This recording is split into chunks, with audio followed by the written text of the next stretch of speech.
We did it. It says this hangout on air is live. Like, let me go on YouTube and check. Woo! I'm tweeting out of our book clubby Twitter. Perfect. Our book clubby Twitter. Our book clubby Twitter. God. It's been so we long. Out here. I know. Reunited and it feels so good. You know what? I don't even know that song, but I know that part. Yeah. That's about all I know. Okay, let me. Did it work? Are we streaming? Yeah, we're streaming. Yeah, we did it. Oh my God. Are we doing it? We out here. Oh, there it is. Okay, so are we gonna? Did you already share it? Huh? Did you already share it? I tweeted. I tried to. Hopefully, it tweeted. Yeah, I think it did. Woo! I'm retweeting it. Me too. Tweet. There we go. There we go. Love it.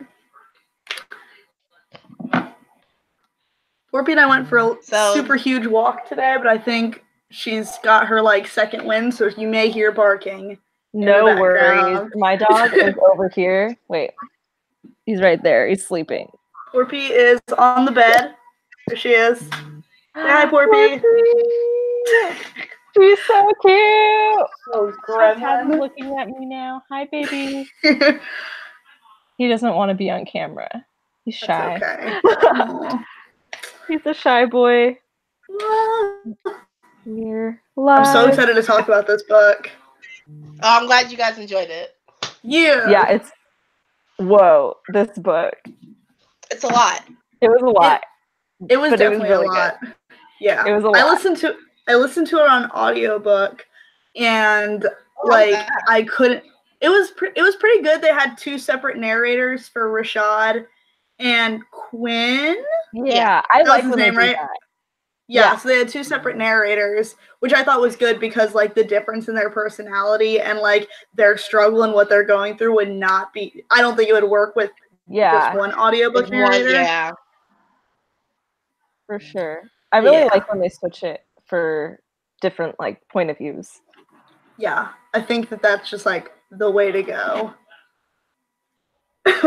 I'm trying to open it so I can look at our chat. I was about to do the same thing. Can you look at the chat from Hangout? I don't think so. I think you have to have the YouTube window open. Oh, I see that we're on though. I have it open on my phone. Look at that. It's Hangoutception. Hey. Let's go. All right. I meant to bookmark this specific part that I really liked in the book, but I forgot to do it. I have 4 tabs and then notes on my phone. Nice. So that's what I did.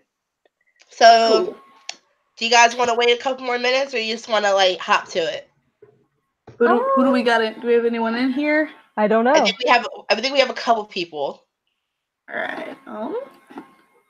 How have you guys been? I've busy. Yeah, also very busy. And then my mental health took just a plummet, and I was like, I'm gonna take a minute. Yeah, but, I don't know if you guys can tell, but I moved back into my house. I see. Ooh. Yeah. When did you do that? Last weekend.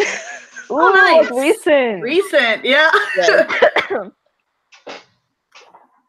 Get that natural lighting in here. Oh, get it.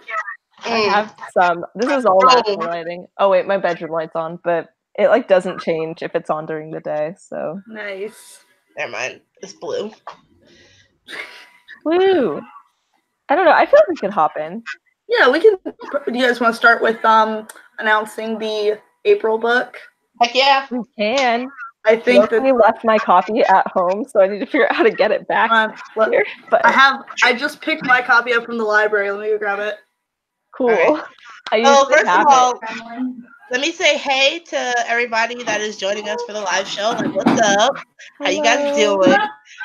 Very happy to see you guys. And I'm sorry, I apologize because All American Boys was supposed to be our book for February, but I never announced that that's what we were reading. So we were just crap. Or I was crap. We were a mess with the live show dates too. So You know, it was a mess. We're on brand. It's fine. Regular hot mess, standard issue. It's fine. It's a brand. Right. It's a brand. We gotta live up to it. So, True.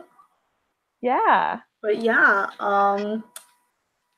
Morgan, want to announce? I'm so jazzed. I'm so jazzed. It's I just picked it up from the library. Do you want to announce it, Deja? Or are we gonna both hold up at the same time?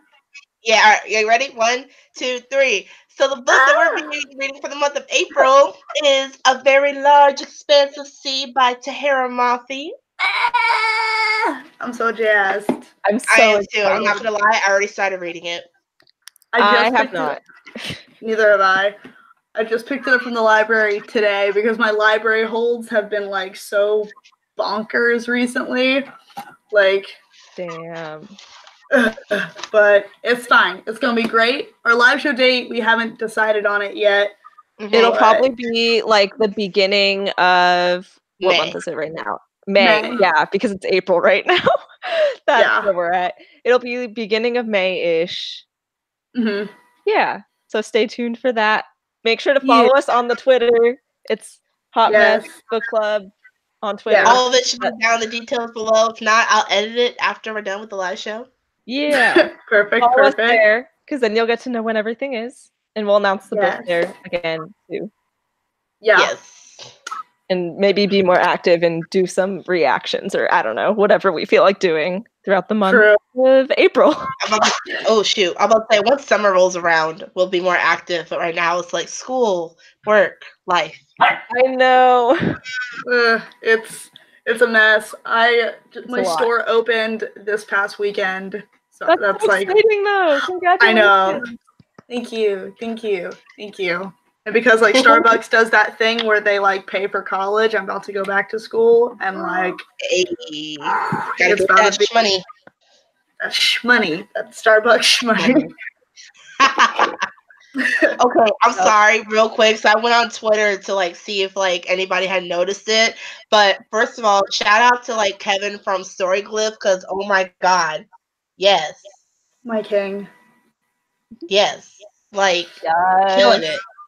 I love him. I adore him so much. I do too. Like, why are you a perfect human being? Yes. All right. Okay. All right. So I guess we should do our usual formula. Mm-hmm. Everybody can go around and say what star rating you gave the book. In a brief why. Morgan, you want to kick this off? Me? Yeah. Oh man. So I gave it. I think I settled on a 3.5 star. Like just like I thought it was good. I really enjoyed the way that the story like went, but I found myself caring way more about Rashad than I did about Quinn. We can get into that once we get to like the real like spoilery parts, but I couldn't find myself connecting to Quinn's character until the last bit of the book when he finally like got some sense, for lack of better phrasing. Mm-hmm. But like I loved Rashad's story, and I love the way that like things with him played out. I love the commentary this book made. But yeah, there were like a couple little like hiccups that I was like, yeah, I still really, really enjoyed it. And I loved like the subject matter that is talked about in this book is so important. Just like all stories like this are needed. Yeah. Sure. Yeah. Okay. I literally just finished it, so I still am kind of trying to figure out I know I'm a mess, so I started it like last night. That's fine. I am still figuring out my star rating. I think it's in the 4 to 4.5 range for me. Because there was like one line in there from Quinn's point of view that kind of had me kind of made me take a step back, and I was like, ooh, but then it kind of got resolved in the next line, so I don't know how I feel about it, and that's why it wasn't like a 5-star for me.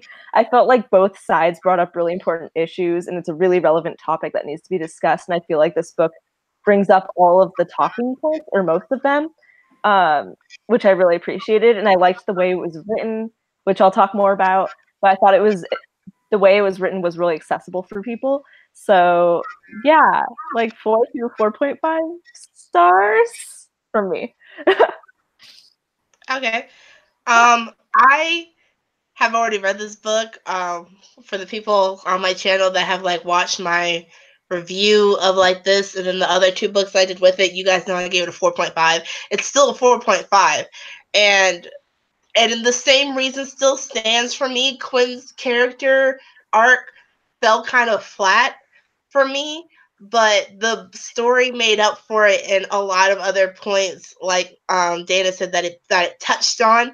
So I was just like, you make up for the lack of like, you know, character development in Quinn by bringing up a lot of super like relevant topics, basically. Yeah. Yeah. Sick. Awesome. Well, what do we want to talk about first? Only someone hated the book. I'm always worried we're like telling like one person to be like, I hated this book. It. Like, that's like what I hope never happens.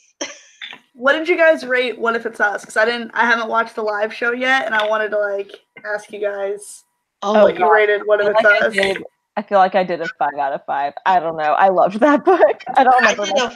I did a 4.5 out of 5, I believe. Yeah, I did a 4.5 out of 5 because there were some things in there where I was just like, it felt kind of flat for me. But overall, it was like a super soft and fluffy book, and then I loved the ending. Yeah. So mine was like between 4.5 and 5. I'm pretty sure. Okay. Cool. I don't remember. I was curious. Yeah. Cool. I don't know who wants to bring up something first. Well, I wanted actually no. One of you go first because there's like something that I want to find. I like told you I meant to bookmark it, but I didn't. So one of you guys go first. Yeah, I know you had some talking points that you wanted to stress on. All right, let's see. Let me look at my notes. I didn't take that many, but I took a few. So yeah, it was mostly oh gosh, okay. My first thing that I said was at the beginning of book. I thought it was like really interesting.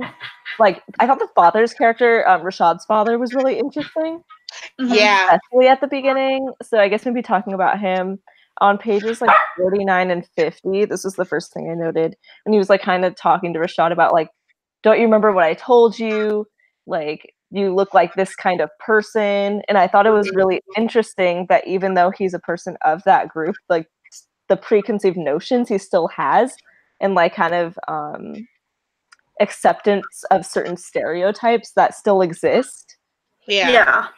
Which I just thought that was a really interesting thing to note and include, because a lot of the times it feels, I don't know, you don't necessarily see that side. So I don't know. What do you guys think? Well, first things first, I related a lot to like this conversation that he had because I know when I was like growing up, I had like that conversation with my parents, like where, hey, I just want to let you know, Deja, there are certain parts of Texas or like Louisiana, Missouri that you can't go to, right? Because you don't know how people there are going to react just because of like your skin color. Like I've had that conversation with my parents before. And now that I'm older, like I'm aware of myself and aware of how people perceive me, not to the point where I'm like paranoid about it because of where I live. Is a very diverse area, so we don't really have those type of problems. But when I go outside of my state, when I go visit other places, that is something that's always constantly in the back of my mind. Like, you need to make sure that people perceive you as being like, you know, not necessarily like non-threatening, but basically see you as not a stereotype. So I understood where that conversation came from because I feel most kids or most Black kids get that conversation when they're growing up. Like, what did I tell you? What did I tell you? Like, we talked about this when you were growing up. Yeah. I always find that like that not dichotomy, that's the word, like that dialogue, that's because it's open in a lot of different books with this subject matter. Like it comes, and I think it's so telling of what like people of color are, like the conversations they have with their parents, as opposed to like I've never had that conversation with my parents, and I'm aware of that because like I'm a white girl, and it's like one of the most heartbreaking things that I think a parent like needs to have that conversation with their kids to like introduce them to this world that like will stereotype them or will like put them in a box of people that are like threatening or non-conforming. And I think that seeing Rashad's dad and like how like especially Rashad's dad's like impression that cops and people in ROTC are almost like protected. And then like when he gets to the end, when he's like, well, this is what happened to me. This is what I did when I was a police officer. And like, just, I love Rashad's dad's like whole perspective on like being black and like talk about that to Rashad and how he sees Rashad as opposed to how he sees Spoonie as well. Was really interesting because he brings up a lot about like Spoonie's appearance and how Spoonie outwardly projects like his persona. And that was like probably like the one point in this book that was like my favorite above everything else is when his dad comes in and talks to him about when he was a police officer and the incident where he saw the black kid beating up the white kid, and he was just like, I automatically assumed that it was the white kid getting jumped, but it was the black kid who got jumped and he shot him. He ended up paralyzing him. And it was like, he was just like, and I was looking for that line. And he said, I stopped looking for like a criminal and started looking for what I thought a criminal looked like. Yeah. And then Rashad kind of looks at him and he was like, you mean looks like me? And that was like such a surreal moment. Oh man. That hit so hard. Yeah. I was listening to the audiobook. I was at my boyfriend's work, cross-stitching before he got off work because, listen, it's my new obsession. I can't stop. No, girl, wait. Just, not that this is the topic of discussion, but this is my cross-stitch.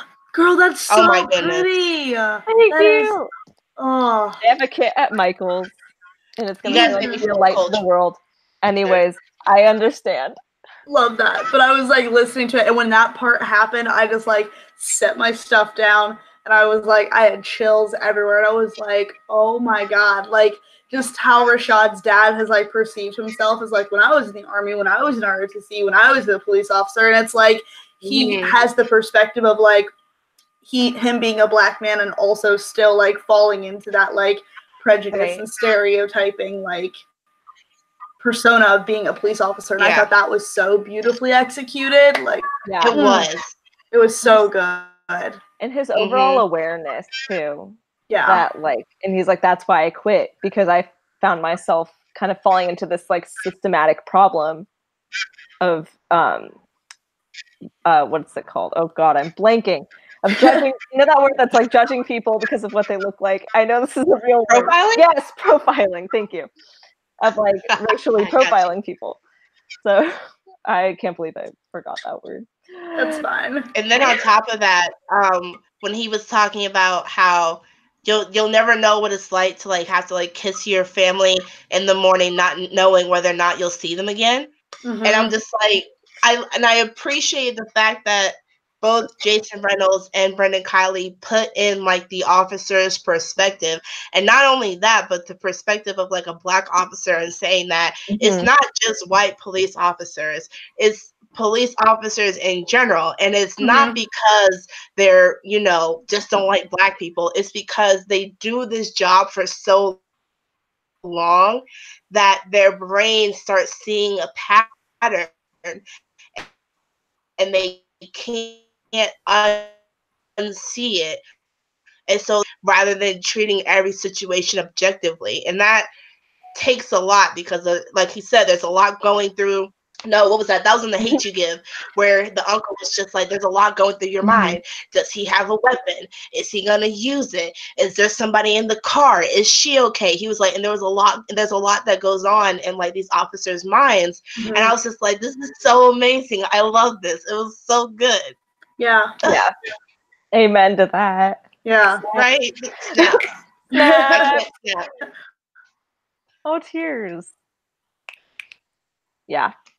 Nothing. But everything you said, I second it. That was one of the things I really loved about this book. And why it's like, that's also why I like to talk about like the way it was written. I felt like in Rashad's voice, like he was really relatable too in that moment, and like it's not what he expected at all. And I think like being able to, I don't know, get that through a character who's really relatable just makes it so much more powerful and makes people understand it so much more. Yeah. Yeah. Agreed. Let's talk about Quinn, because I feel like we've spent a lot of time talking about Rashad. Okay. And like, I love Rashad. Rashad is probably like, Rashad was definitely like the saving point of this book, like everything to deal with like his storyline. Because if this was a book just about Quinn, like real talk, would have DNF'd it. Like, yeah. I just found myself caring so much more about Rashad's friends and Rashad's clique and like his family and like what he was going through. And I felt like it took, I understand like Quinn's development, like he had to like eliminate his own personal bias that he's had because of his family and his friends and like where he grows up and like where he comes from. But I feel like he came to that realization really abruptly and super delayed. That's how I felt. And I was just like, I also felt like for Quinn, there were things that for me didn't add up for his character. Like for someone so confused when he was talking to English and like made those comments, I was like, but it didn't really seem like he wanted to say something like that and where his mental state was. Yeah, like what are his, you couldn't tell what his intentions are a lot of the time in my experience of it. Like I feel like a lot of his like what he was saying, what he was doing wasn't aligning and also wasn't like genuine. Like he felt very disingenuous as a character.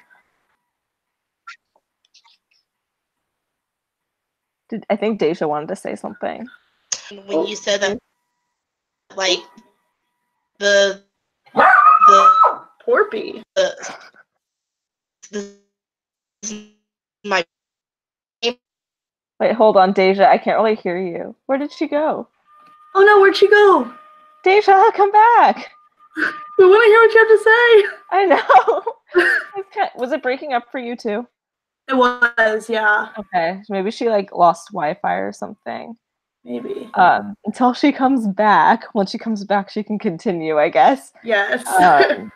But yeah, I definitely agreed with what you were saying. I felt like things were very misaligned, but I did appreciate the inclusion of that perspective. I just kind of wish it had been better executed. Yeah. I felt like it did bring up a lot of important points, like how hard it can be when you know someone who you don't think could do something like that, and like trying to eliminate that personal bias, I think is a really important thing to think about, especially for people who, I mean, like us, like we're not Black, like we didn't grow up with that talk, right? Like, so I think like it was interesting to see kind of the transition, I guess, of a perspective coming from someone who doesn't go through that and still trying to find their way and how to support. Yeah. And I don't know, because sometimes there can be a fine line and people get offended and it's like we all want the same thing. I don't know. I thought he had a lot of good points to bring up in that perspective. Just his character was confusing. Yeah, that's how I felt too. Like I felt like I appreciate him like wanting to become an ally and support the cause and like making the shirt and like going to the march, because like I did not think that was how his character was gonna go. Like I thought he was just gonna maybe like start to care like right at the end, but still not really do anything about it. Oh, she's here. She came back. Oh, God bless. There she is. Yeah. I feel like it brings up a lot of important. Welcome back. Welcome back. Okay, I'm back. Cool. Right. Hey. Say what you had to say. Yeah. I don't know what happened. I heard poor Bettina scream, and then my computer went wolf. Tears. No. Cool. We can kind of hear you. You come in and out. Yeah. You're cutting out quite a bit. Friend. Deja. Come back. No. God. Dang it. Cassie boy. What are you looking at, bud? Come here. here, babe. Nah, okay. Can I be Deja. heard? Wait, what? Yeah. I think you're trying to talk to us. I hear sporadic things. Me? Yes. A little bit. Kind of.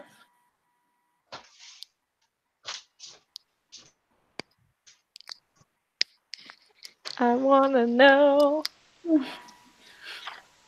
what you have to say. Okay, can you guys hear me now? I can hear you more than before. Okay. Still in and out, but it's a little clearer now. Yes. Hello? Whoa. Yikes. It's very not clear now. Yeah, that's That was like computers trying to speak to me. Did Deja get abducted by aliens? Deja, don't go with them. Whatever they promise you, don't do it. Don't do it. Don't do it. They don't want good things. Probably. All right.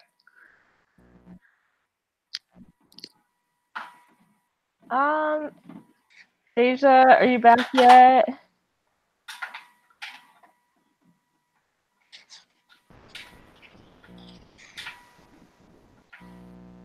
All right. Should we move on until Deja comes back and then have her say her thing? Yeah, I think so. Because she's very broken up. Yeah. Deja, come back to us as soon as you can, please. Oh. Wait, did she come back? I think she's back. You back?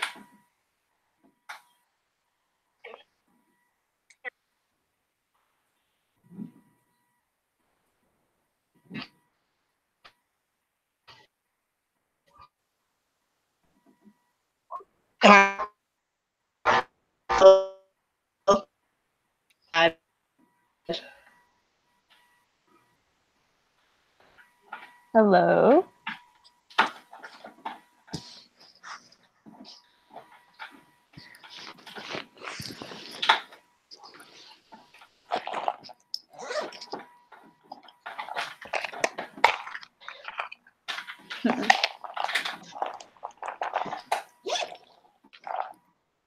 All right. Should we move on until she Yeah, comes back? we'll get Deja to chime in when she gets back. Hopefully she comes back quickly. It's not a Hot Mess Book Club live show if one of us doesn't have some form of a technical difficulty. I'm pretty sure every show we've ever had has had a technical difficulty of some sort. So, you know, on brand. Yeah, true. Did you have a favorite scene? A favorite scene? I think my favorite scene, I really liked the march. Like, I love the whole protest scene. I love that.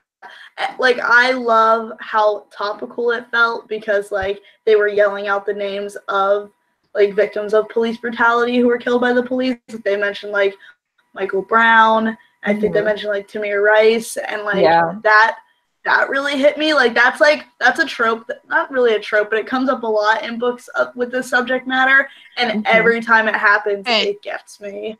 Hey, you're back! Hey! I don't know what's wrong with my laptop, so I had to switch to my phone. We can hear you perfectly now. Okay, cool. So you're good. What did you want to say? Shoot, I forgot. What were we talking about when I dropped off? We're talking about Quinn. And how his character was kind of confusing.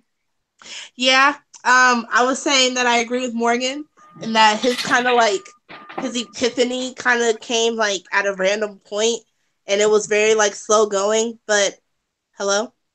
Yeah. You're good. Okay. Yeah, you're good. You're all good. Okay, cool. I was like how it came at kind of like a random point in like the story, but at the same time, I think for me the only redeeming factor about Quinn was I understood that the struggle, not necessarily I understood, but I related to the struggle that he went through, because he was just like, this is a guy that, you know, was there for me when I was growing up, and to like see him do this like hateful thing, it's like you don't want to believe that anybody that you're close to can do something that bad. Yeah. So like I understood where he was kind of like, I don't know how to handle this situation. So that's about it. But like I said, his kind of self-realization did come a little bit late. For sure. Agreed. That was it. Agreed. Okay, we're talking about favorite scenes. Do you have a favorite scene other than, I guess, maybe the one that we were talking about earlier with Rashad's dad? No, that was my favorite scene. I mean, maybe the march at the, I didn't really, nope, that was my favorite scene at the hospital. Right. Sounds good. I had to think about that for a second. I was like, nothing else hit me like that scene. I think so. I had one. I don't know how you guys felt about this scene, but it kind of brought me to tears, and it was like the only one that did, which was weird. And it was when they were in the classroom and they did like the round robin reading of the thing of the Invisible Man, and I don't know why it hit me, but just like because the teacher broke down and then like she kind of didn't really know what to say, and just kind of like this it was like a hopeful moment where all the students were kind of banding together and they're like, we still need to talk about this even if the school doesn't want us to, kind of like relating it. And it was that moment, I think, in Quinn's character, it was just one of the things I liked about his character when he was like kind of realizing, even though it was still kind of late, that like this racism that was happening at the time the Invisible Man was written was still very prevalent. He was like, it could have been 80 years ago or it could have been 8 years ago. Like, yeah, it's still happening. So I don't know. I really liked kind of the overall hopefulness and like togetherness and unity that was in that scene, which is why I really liked it and noted it.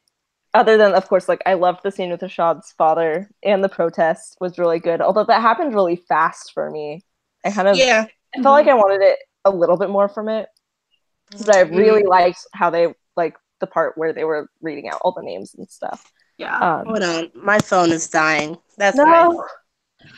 No, Deja. Everything's going wrong. It's all fine. Everything is fine. We're doing great. We're doing fine. But yeah, so I really liked that scene too.